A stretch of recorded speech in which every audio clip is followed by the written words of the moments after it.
Hey Renegade listeners, welcome back. We're here at Fender right now. We're with Rocky and Steve. Rocky, Steve, would you tell us exactly what we're looking at here? So what you've got here is our 2018 Parallel Universe Limited Edition Troublemaker Telecaster. Sort of our salute to like 70s arena rock and, you know, the various guitars and shapes and styles that were used during that era. You've got a pair of dual Shawbucker pickups, the Shawbucker 1 and 2T, that are also featured on our American Pro Telecaster Deluxe. Except the spacing's been changed a little bit. We've got an all mahogany body with a book match plain maple top underneath this gorgeous ice blue metallic finish on top. It is a mahogany neck with rosewood fingerboard, so you retain that mahogany neck sound along with the mahogany body.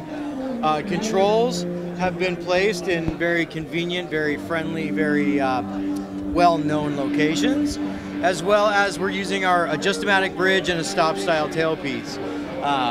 We've got a Cabernita-style pickguard and then our classic white witch hat Jazzmaster knobs. So these pickups are generally in an ash or an alder body, in the mahogany matched with the maple.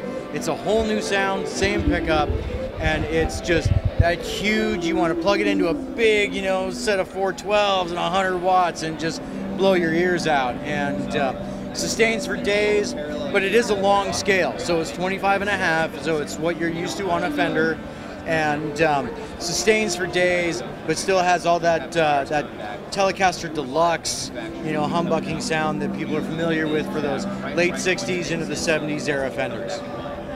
Great, Steve. Rocky? So last year you had the Exotic series with a similar idea with the mahogany from the Honduras forest or the Amazon. Exactly. No, and I'm seeing a trend with these guitars. So what would you say is the difference between this one and what you were doing last year? So really the main difference is the maple top, the bridge and tailpiece, because the other one's got a hardtail on it that goes straight through the body, which is going to completely change the characteristics of the guitar. You know, when you top load versus body through, the vibrations, you know, they're going to change a little bit. So you get a little bit more with one, a little less with the other. Otherwise, they're actually pretty similar. There's still Telecaster Deluxe style guitars, still mahogany neck with rosewood fingerboard. Last year's Exotic series was incredibly special. Absolutely. And, you know, that guitar especially was very, very popular with a lot of players. Yeah. And we were kind of playing around, going, should we make it a model? Should we, you know, do something with it? And then we got the idea for this whole series, and we're like, oh, okay, we know what to do now. Yeah. And this is what we came up with.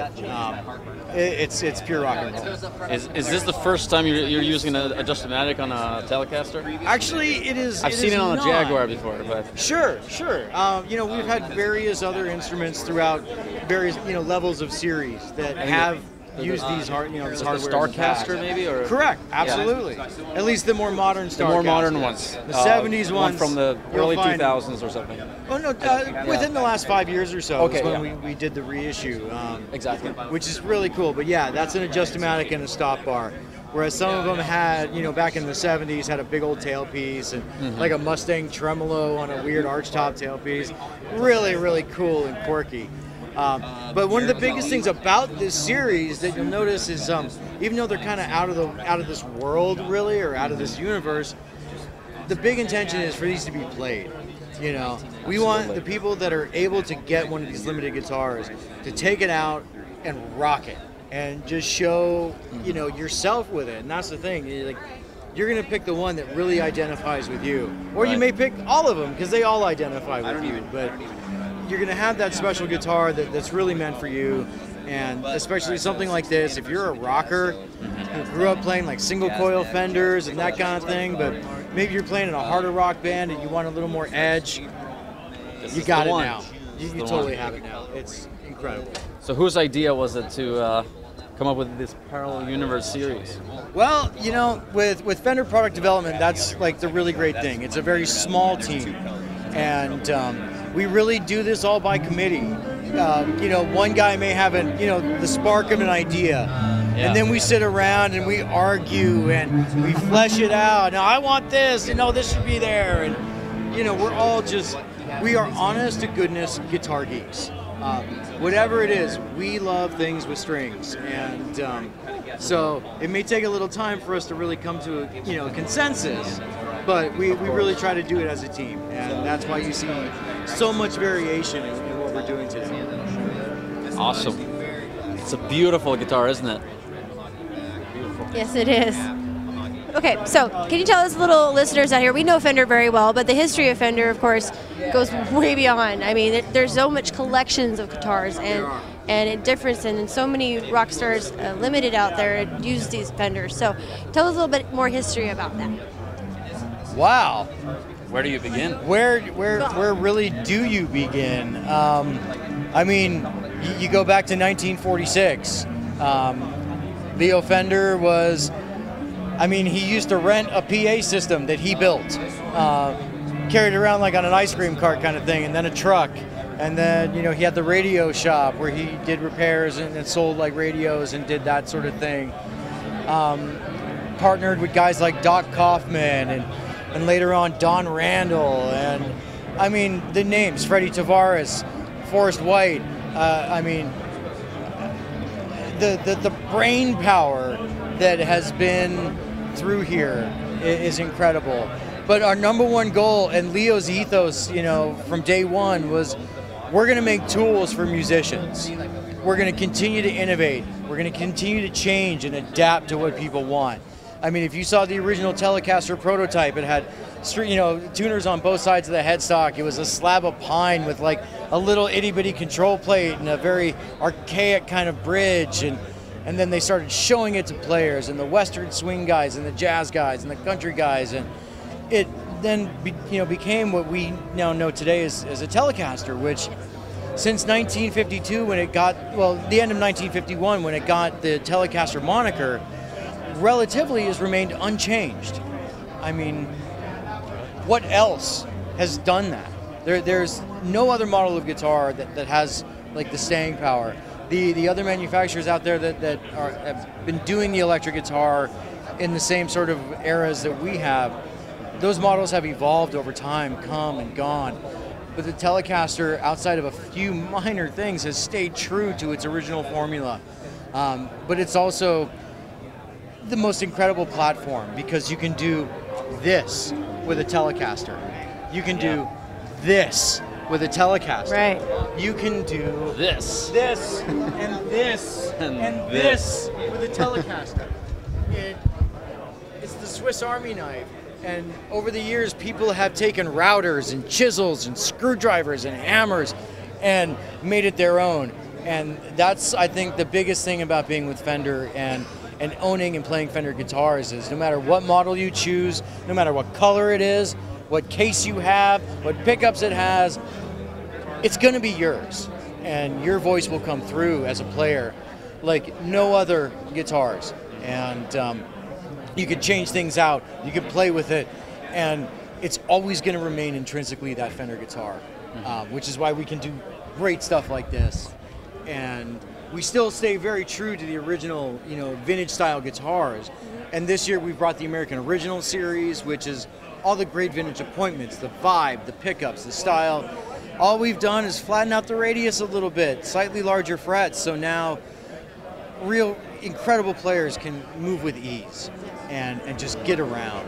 And we can take those to the next level, like the Eric Johnson Thinline Stratocaster, which was years in development and pushed Fender R&D and manufacturing to the brink, where people were getting kind of contentious because it is a difficult guitar to build.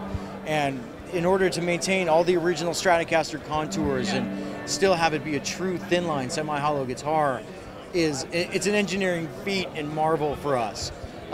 We couldn't be more excited. And 2018 is the 60th anniversary of the Jazzmaster, for goodness sake. It's incredible to be here at NAMM and to show all this stuff, and to have great artists around who make it a point to come and stop. From rock and roll to hip hop to R&B to electronica, everybody comes here because this is where, face it, a lot of us, we started here. Americans love Fender for sure. the world loves Fender. Well, Rocky, what made you turn towards Fender mostly? I mean, why do you use it most?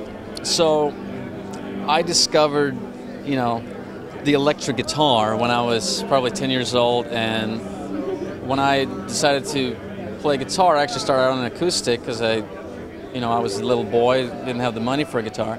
So I started on the acoustic, and the first guitar I ever bought was just this cheap piece of junk, and I didn't like it. And I bought a second guitar, didn't like it. So I said, I gotta figure out what I want.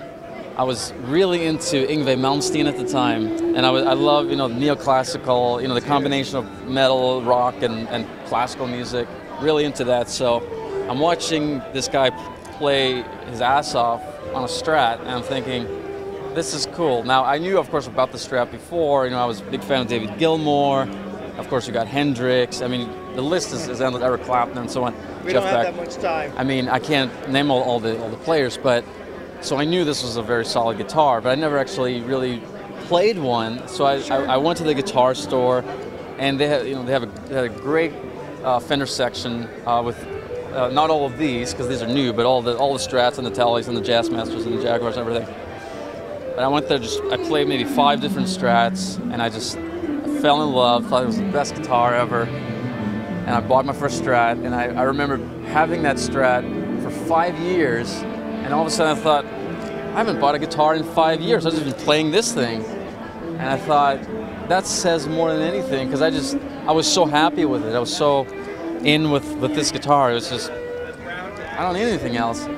So when I bought my next guitar, I ended up buying a Fender Strat again, because I figured I might as well stick with what I love. Sure. And then the next guitar became another Strat, and then finally this last year I ended up getting the mahogany Telecaster from the Exotic series.